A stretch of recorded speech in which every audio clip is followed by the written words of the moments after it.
seja nosso Senhor Jesus Cristo, para sempre seja louvado, seja bem-vindo mais uma vez ao canal Denis o Católico.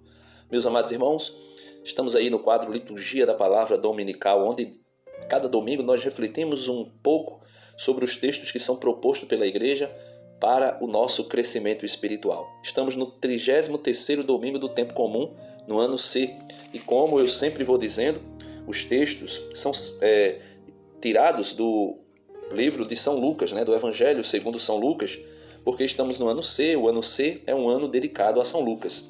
Então, no Evangelho de hoje, nos textos de hoje, nós vamos meditar um pouco sobre conselhos de Jesus para o fim do mundo.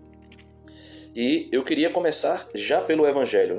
O Evangelho é tirado de São Lucas, capítulo 21, versículos do 5 ao 19. Em nome do Pai, do Filho e do Espírito Santo. Amém. Ave Maria, cheia de graça, o Senhor é convosco. Bendita sois vós entre as mulheres e bendito é o fruto do vosso ventre, Jesus. Santa Maria, Mãe de Deus, rogai por nós, pecadores, agora e na hora de nossa morte. Amém. Então vamos lá. Conselhos de Jesus para os fins dos tempos ou para o fim do mundo. Alguém pode até de repente dizer, olha, esse texto ele está ligado a uma profecia que Jesus fez para o cerco de Jerusalém no ano 70. Mas nós sabemos que Jesus deixou muito claro que céus e terras passarão, mas as minhas palavras jamais passarão. Também foi dito que a misericórdia do Senhor se renova a cada manhã. Então cada geração pode meditar os textos e se preparar para a sua geração. Porque nós não sabemos quando será o fim do mundo. Pode ser o fim para uma geração, de repente acontecer algo que venha atingir somente aquela geração, e pode de repente ser o retorno, a parousia de nosso Senhor Jesus Cristo. Mas, como a igreja sempre ensinou, nós não sabemos qual é o dia e a hora, então devemos estar preparados na nossa geração, porque a nossa geração pode ser a última. Então diz Jesus assim: algumas pessoas comentavam a respeito do templo que era feito com belas pedras e com ofertas votivas. Jesus disse: vós admirais estas coisas? Dias virão em que não ficará pedra sobre pedra. Tudo será destruído. Mas eles perguntaram: mestre, quando acontecerá isto? E qual vai ser o sinal de que estas coisas estão para acontecer? Então, as pessoas ficavam ali admirados com o templo de Jerusalém, com as construções, com as ofertas votivas, com tudo que era feito, e ficavam ali extremamente admirados. E Jesus vai dizer: olha, vocês ficam admirados com essas coisas? Vai chegar um tempo em que não vai ficar pedra sobre pedra. Vai chegar um tempo em que será tudo destruído. E vocês ainda ficam aí presos a essas coisas do mundo. Por isso Jesus nos ensinou, meus irmãos, a buscar em primeiro lugar o reino dos céus e a sua justiça, e tudo mais nos seria dado por acréscimos. Então Jesus continua, Jesus respondeu, porque eles perguntaram quando seria o fim, quando seria o dia que aconteceria aquilo que Jesus havia dito sobre o templo de Jerusalém e também sobre Jerusalém, que não ficaria pedra sobre pedra. Veja que Jesus não vai dizer uma data. Jesus não determina um dia, e não diz uma data específica para que as pessoas não façam o que estava acontecendo na primeira leitura de hoje que nós vamos ler na comunidade de Tessalônica. Então Jesus não dá especificamente uma data, ou seja, isso nos faz entender que tanto para aquela geração do ano 70 que aconteceu o cerco de Jerusalém, como também para nós precisamos estar preparados e ficar atentos a alguns movimentos que são feitos por meio do inimigo de Cristo e por meio do inimigo da igreja para nos tirar, para fazer conosco aquilo que foi feito na segunda leitura, melhor dizendo, de hoje, da carta aos Tessalonicenses. Então Jesus vai dando alguns conselhos. Jesus vai dizer, primeiro, cuidado para não ser desenganados, porque muitos virão em meu nome dizendo, sou eu. Então aparecerão falsos messias. Se você pesquisar aí na internet, você vai ver que existiu um falso messias que se colocou como sendo Jesus, que havia voltado. E pior, você já consegue perceber a mentira que é tão escancarada. E ele dizia que, esse falso messias dizia que a Igreja Católica precisaria ser destruída porque era uma obra de Satanás.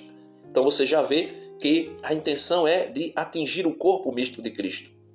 E Jesus vai dizer, e ainda, o tempo está próximo. Quando você vê pessoas dizendo, o tempo está próximo, está chegando o fim, está chegando o fim, está chegando o fim, o tempo todo, nós sabemos que a cada dia que se passa, o fim se aproxima para a humanidade. Porém, nós não podemos estar fazendo terrorismo, dizendo vai ser agora, vai ser tal dia, a pandemia que chegou, o coronavírus, é o fim, é a destruição, isso ou aquilo outro. Nós não podemos viver assim. Porque Jesus vai deixar muito claro, quando vocês, cuidado para não ser enganados por essas conversas apocalípticas. Porque muitos virão em meu nome dizendo, sou eu. Aparecerão falsos messias. Talvez não diga declaradamente sou eu, mas talvez venha se colocar como sendo o salvador da humanidade, como aquele que vai trazer uma paz para a humanidade. Isso Paulo também deixa claro, que o anticristo, aquele que estará a serviço de Satanás, vai trazer uma falsa paz para o mundo. E Jesus vai dizer, e ainda o tempo está próximo, cuidado com essas pessoas que ficam o tempo todo. Não sigais essa gente, Jesus vai dizer, não sigam essas pessoas que ficam vivendo de um apocalíptico, de um apocalipse, podemos assim dizer, né? Porque tem pessoas que vivem disso, vivem com falsas profecias, com falsos, vamos dizer assim, projetos mirabolantes de fim do mundo para poder enganar as pessoas e subjugar as pessoas. E pior, subjugar por meio da religião. Quando ouvirdes falar de guerras e revoluções, não fiqueis apavorados. Então veja, nós não devemos, o que Jesus ensina para a sua igreja, para a igreja católica é, quando vocês ouvirem falar de guerras, de revoluções, não fiqueis apavorados. Nós não devemos temer. Jesus, talvez a palavra que Jesus mais falou para os seus apóstolos, durante os 3 anos que Jesus andou com eles, foi, não tenham medo, não tenhais medo, não tenham medo, não tema, pequeno rebanho. Talvez a palavra que Jesus mais falou foi dizer, não temam. Quando os apóstolos estavam aterrorizados com alguma coisa que acontecia, uma tempestade, Jesus dizia, não tenham medo, não tenhais medo.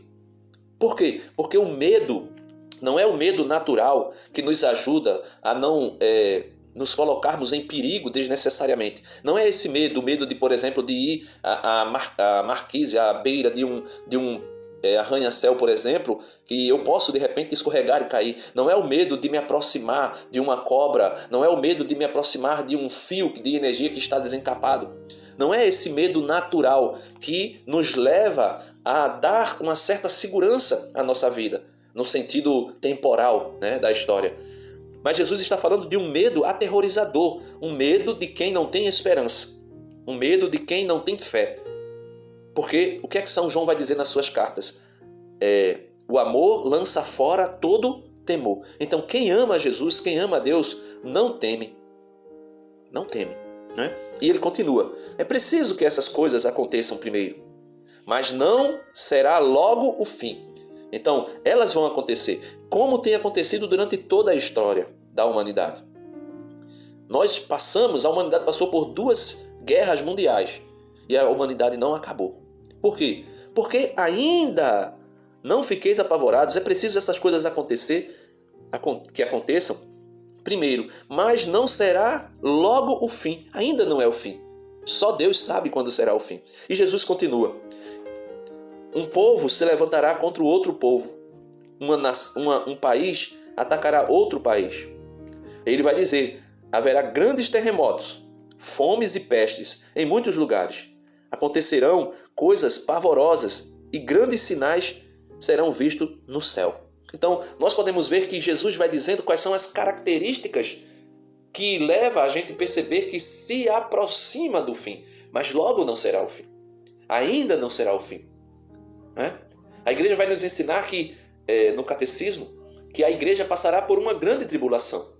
E essa grande tribulação será distinta, diferente, maior do que todas que já aconteceu na história da igreja e na história da humanidade.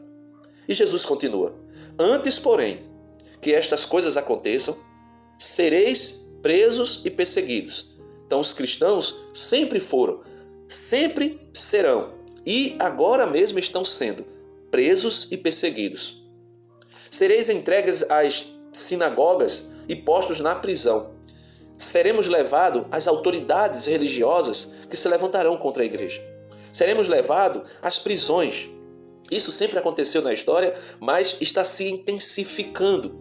E para mim é um sinal um sinal que se aproxima a vinda de Cristo. Essa intensificação dos ataques, das prisões e da morte contra os cristãos. Sereis lançado diante de reis e governadores por causa do meu nome. Então seremos levados às autoridades seculares por causa do nome de Jesus. Esta será a ocasião, veja, quando Jesus diz que tudo isso começar a acontecer e estiver acontecendo, não é para a gente se aterrorizar, ficar com medo, angustiado. É para a gente pedir forças a Deus e lembrar dessas palavras de Jesus. Esta será a ocasião em que testemunhareis a vossa fé. Somente, meus irmãos, na tribulação, na perseguição, na dificuldade, no sofrimento, é que nós temos oportunidade de testemunhar a nossa fé. Porque quando tudo vai bom, quando tudo vai bem, melhor dizendo, até os ímpios conseguem viver sem murmurar. Quando tudo está legal, quando tudo está, vamos dizer assim, de vento em popa, até os ímpios, os mais terríveis pecadores, né, e nós somos também, conseguem viver bem. Até quem não tem Deus como seu provedor consegue viver bem. Consegue viver na alegria, no sorriso, na festa, né? Porém, Jesus vai dizer, vós, quando estiver, olha, esta será a ocasião em que testemunhareis a vossa fé. Fazei o firme propósito de não planejar com antecedência a própria defesa. Nós não precisamos ficar, eu vou fazer isso ou aquilo para me livrar de tal e tal situação que virá contra mim. Eu não preciso fazer isso. Por quê? Porque Jesus disse, porque eu vos darei palavras tão acertadas que nenhum dos inimigos vos poderá resistir ou rebater. Então, Jesus é a nossa proteção. Jesus é o nosso defensor. Jesus é o nosso advogado, o nosso paráclito. Ele com o Pai e o Espírito. E nós não precisamos ficar aí preocupados. Ele vai dizer, sereis entregues até mesmo pelos próprios pais. Muitos serão entregues pelos seus pais, pelos seus irmãos, parentes e amigos. Então veja, a traição, para ser traição de fato, acontece quando ela vem de um amigo, quando ela vem de um parente, quando ela vem de um pai, de uma mãe, de um irmão. E é por isso que Jesus, quando é beijado por Judas, o traidor, Jesus vai dizer, amigo, com um beijo tu traz o filho do homem? Porque jamais um fariseu poderia ser o traidor. Porque o fariseu não era discípulo de Cristo. O fariseu não era amigo de Cristo. Um saduceu, um escriba, um herodiano, um sumo sacerdote, um ancião do povo, que era inimigo declarado de Cristo, não poderia ser o seu traidor. Por isso, Jesus vai dizer que os nossos inimigos, né, podemos assim dizer, os nossos traidores, né, aqueles que se declararão nossos inimigos, serão aqueles que estão conosco, aqueles que viveram conosco, que vivem conosco. E ele vai dizer, né? E eles matarão alguns de vós. Eles quem? Os que Jesus acabara de listar, né? Os próprios pais, os irmãos, os parentes e os amigos. E eles matarão alguns de vós. Todos vos odiarão por causa do meu nome. Você consegue perceber esse ódio que Jesus declarou aqui constantemente? Essa semana eu botei até uma frase aí no meu Facebook. Para conseguirmos inimigos, não precisamos declarar guerra para ninguém. Apenas defender o que nós cremos. E aí já está posto, os inimigos já estão postos, né? E Jesus conclui dizendo, mas vós não perdereis um só fio de cabelo da vossa cabeça. Por quê? Porque ele vai cuidar de nós. E permanecendo firmes que ireis ganhar a vida eterna. É permanecendo firme que iremos ganhar a vida eterna. E como ganhar a vida eterna?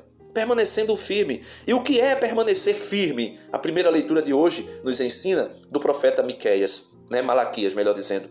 Veja o que diz o profeta Malaquias, ou melhor, o Senhor por meio do profeta Malaquias. Ele vai dizer, eis que virá o dia abrasador, como fornalha, ou seja, o dia do juízo, o dia em que Deus colocará tudo à prova, em que todos os soberbos e ímpios serão como palha.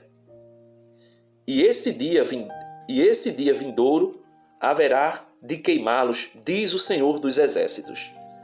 Tal que não lhes deixará raiz nem ramo. Então veja, quando chegar o grande dia do Senhor, quando chegar a oportunidade, que será como grande fornalha, o dia do Senhor será como grande fornalha, será como esse sol que você está vendo aí à sua frente. O grande dia do Senhor será como grande fornalha, que vai pegar o ímpio, veja, vai pegar o ímpio e os soberbos e lançá-los nessa fornalha. E esse dia vindouro haverá de queimá-los, diz o Senhor dos Exércitos, tal que não lhe restará, não lhes deixará raiz e nem ramo. Então não terá como a impiedade e a soberba perdurar para o eterno, perdurar para o reino eterno, o reino de Deus, porque será aniquilado, será eliminado todo o pecado, todo o mal. É por isso que o autor da carta aos Hebreus vai dizer que sem santidade é impossível ver a Deus. Sem santidade é impossível ver a Deus. Jesus vai dizer em São Mateus capítulo 5, versículo 8, falando das bem-aventuranças, Jesus vai dizer que bem-aventurados, felizes os puros de coração, porque verão a Deus. Então serão esses que verão a Deus. E o profeta fala aqui na primeira leitura de hoje, versículo 20, para vós, ou seja, para os discípulos de Cristo, que Cristo acabara de dar aqueles conselhos, para vós, que temeis o meu nome. Veja, que temeis o meu nome. Não é que tem medo, é que teme, ou seja, que respeita, que honra o nome do Senhor. Nascerá o sol da justiça. Como você está vendo aí na foto, esse sol brilhoso, Nascerá o sol da justiça.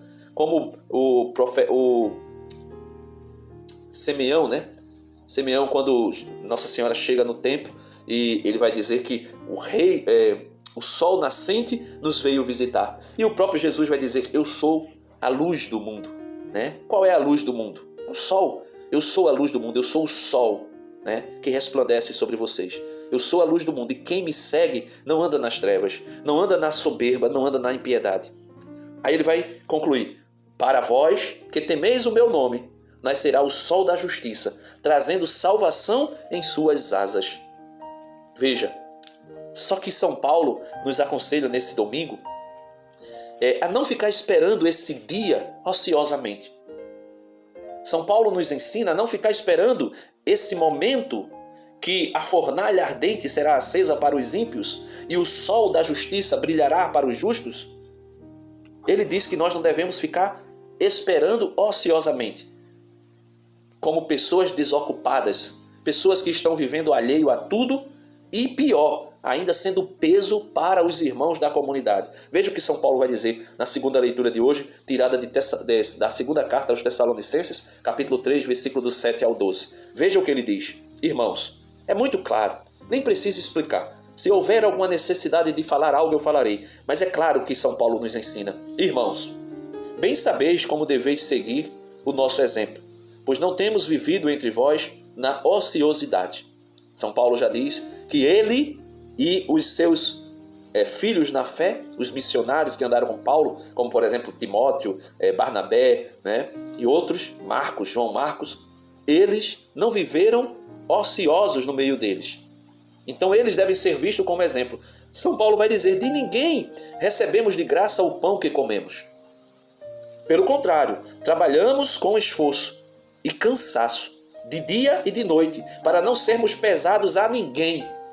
Então essa história de dizer, está chegando o fim do mundo e eu vou viver aqui da providência, vou viver aqui do que os irmãos nos oferecer, São Paulo está dizendo, que não venha com essa de querer ser peso para ninguém. Ele continua, que não tivéssemos o direito de fazê-lo. Paulo diz, nós tínhamos o direito, somos embaixadores de Cristo, somos propagadores do Evangelho, e o próprio Jesus disse que todo trabalhador é digno do seu salário. Ele vai dizer, não que não tivéssemos o direito de viver à custa de vocês, mas queríamos apresentar-nos como exemplo a ser imitados. Por isso São Paulo vai dizer em todas as comunidades, sede os meus imitadores como eu sou imitador de Cristo. E Cristo não viveu ocioso. Com efeito, quando estávamos entre vós, demos esta regra, quem não quiser trabalhar também não deve comer. Ora, ouvimos dizer que entre vós, veja, além de não querer trabalhar, eles ficavam fazendo algazarra dentro da comunidade. E São Paulo vai dizer, nós ouvimos dizer que entre vós há alguns que vivem à toa, muito ocupados em não fazer nada. Então, se ele ouviu dizer, é porque a comunidade já estava ali, vamos dizer assim, de uma forma desorganizada, desestruturada por esses ociosos que viviam à toa dentro da comunidade. E pior, meus irmãos, pior, viviam assim, comendo à custa dos outros. E São Paulo vai concluir dizendo assim, em nome do Senhor Jesus Cristo, ordenamos com a autoridade que ele tinha e exortamos a estas pessoas, os desocupados, que trabalhando comam na qualidade, ou melhor, na tranquilidade, o seu próprio pão. Então São Paulo está dizendo, olha, vocês estão esperando Cristo voltar? Tudo bem, esperem Cristo voltar. Mas não esperem Cristo como pessoas que acham que Cristo vai voltar agora, hoje ou nesse instante, e por isso, não preciso trabalhar, não preciso cuidar da minha casa, não preciso cuidar da minha família, não preciso fazer esforço nenhum, ao contrário, eu vou vivendo aqui daquilo que a comunidade me der, porque afinal de contas eu sou uma pessoa humilde, eu sou uma pessoa simples, eu não quero luxo, não quero nada, vou me sobreviver da providência e do básico. Tudo bem, existem pessoas que Deus chama para isso, para dedicar toda a sua vida à pregação do Evangelho, à construção do reino nesse mundo e, vamos dizer assim, à plenitude do reino futuro que virá. Mas não é o caso de todos. São pessoas muito, muito específicas. E São Paulo vai dizer, principalmente para os preguiçosos.